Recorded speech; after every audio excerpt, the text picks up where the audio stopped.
And just looking at the Packers, Love wasn't sacked once in the entire game. Aaron Jones, 21 carries, 118 yards, 3 touchdowns, one of the greatest postseason games in Packers history. It really was for him. He was a little bit of a do everything back. Like you said, Romeo Doubs had a career high 151 yards, and they were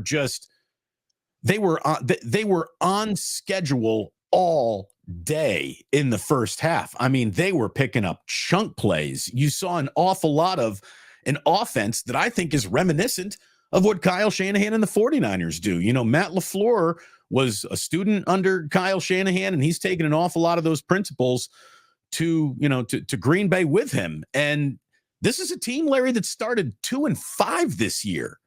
I mean, there was an awful lot of hand-wringing coming out of Wisconsin about the rough year it was about to be. Some smart Packers insiders, and I really do follow a couple of really smart Packers insiders who are not just like rah-rah Packers fans, but really, try to look at everything from a non-overreactionary standpoint. And the theme of their early season, again, because I grew up a Bears fan, so I'm always paying attention to the Packers, probably more than I should. Smart people in the room, Larry, kept on saying, yes, it's a bad start. Nobody wants to come out of the gate at 2-5, but it's a young football team. Anyone who had, any sort of, prognostication of the season kept on saying they'll be a second half team. Didn't think the first half was going to quite go that bad, but they're going to be a second half team. And indeed, that's exactly what they were. They've been in playoff mode for a little bit of a while, playing high stakes football and delivering on an awful lot of promises. Like you said, Love is what's his touchdown to interception ratio in the last 7-8 games? 21-1. Yeah, that ain't bad. And not last 9 games, 21-1. Yeah. Yeah. The guy's amazing. I mean, go ahead. No, I'm just saying the patience that was, part and parcel of this turning into a good year for the Packers turned out to be the key ingredient. Young teams need time to come together. And, you could make the argument that the Packers are ahead of schedule. Some might even say they're on schedule now.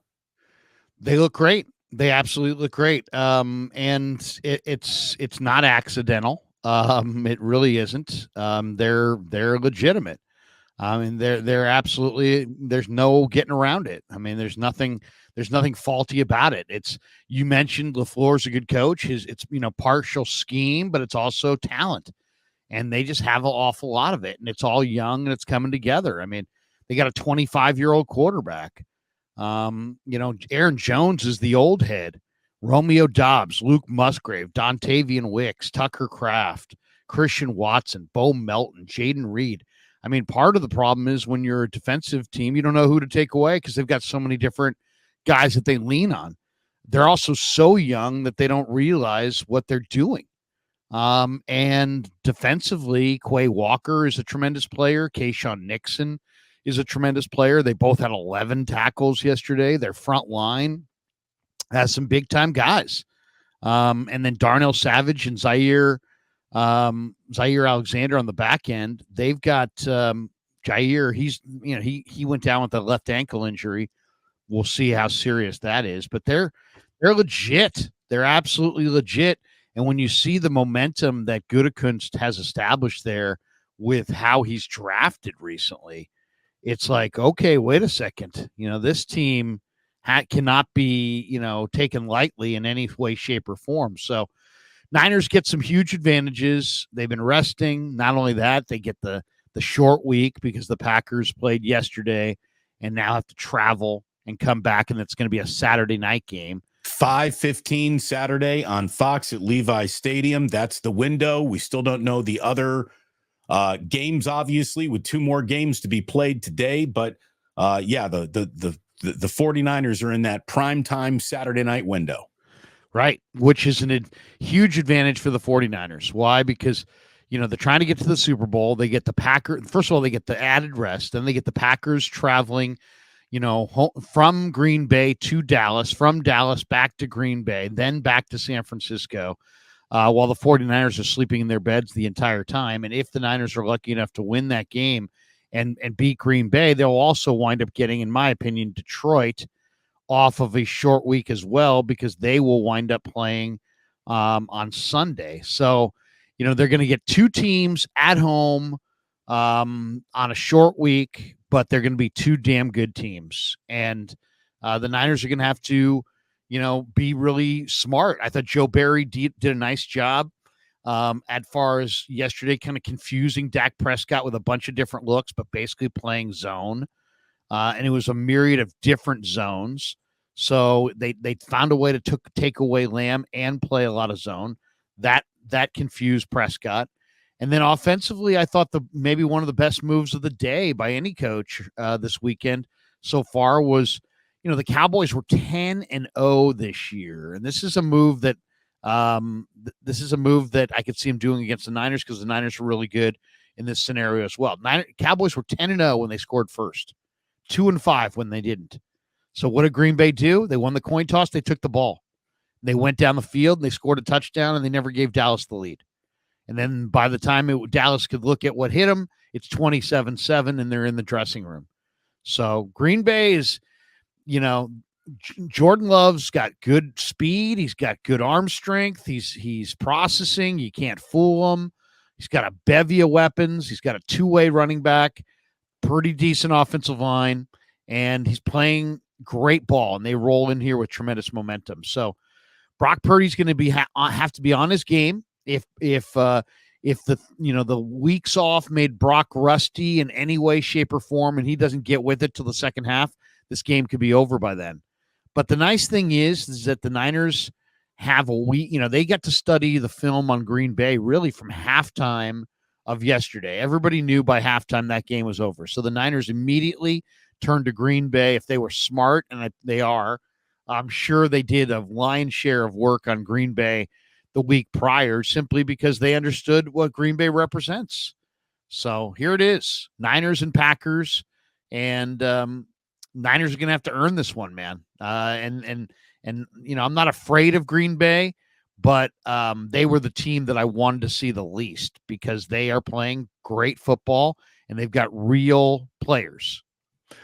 It's going to be interesting. I will say this, though. No one is as bad as their worst day, and no one is as good as their best day. I've watched enough Packers this year to know that what you saw in Dallas yesterday is not the Green Bay Packers you always get. I mean, just a couple of weeks ago, they're a 17-9 win over the Bears, kind of biting their teeth to do it. They allowed 30 to the Carolina Panthers not even 3 weeks ago. So they still have a tendency to play down to their age, but when they're on one, they're definitely on one. And when a team lets go of the rope and just lets you pull on it as hard as possible, you saw what happened yesterday. And really lost in all of that was a really decent second half of the Cowboys, but they just dug themselves such a big hole they couldn't get out of it. We'll talk again about the Cowboys in just a minute. There's one other good thing that is absolutely, you're talking about the advantages that the 49ers have just in terms of kickoff and body clock, Larry. 89 snaps on that defense. Now, the Packers got to play some backups there, and that's why Dallas, had a pretty good fourth quarter, because, Green Bay's in let's start thinking about San Francisco mode at the end of that Dallas game. But the Packers aren't quite that good. There was an awful lot of laying down to die early in that game from Dallas that I think is part of the reason why the Packers are coming here looking like world beaters. If you're looking for the real Packer team, I don't think you saw it yesterday. And I don't think that's the 2-5 team that started the year either, but it's somewhere in between. And I do think the 49ers should be able to handle their business. As a matter of fact, I think the 49ers are going to beat the Green Bay Packers. I think they're going to beat them by 10 points. They're good. They're not great. They're definitely ahead of schedule. And you talk about a team that the Packers don't want to run into, I think it's the 49ers, because the Niners do know that coaching staff. They do know what LaFleur wants to accomplish. I think there's an awful lot of similarity in the way that the two teams play. So it's sort of like you're playing yourself. You're not going to let Aaron Jones have oh my God, he's Emmitt Smith afternoon on you. I just don't see that in the 49ers, especially if Eric Armstead's back and it's fully operational Death Star defensively. I just think that the 49ers are set up to beat the Green Bay Packers, but the Packers are without a doubt. They're coming in, on fire right now and feeling good and just young and dumb enough to not understand the situation entirely and not being afraid of it because they've never been in this type of situation. The 49ers must survive this situation to get to the situation we all demand being the X marks the spot of the entire year, and that is reaching the Super Bowl.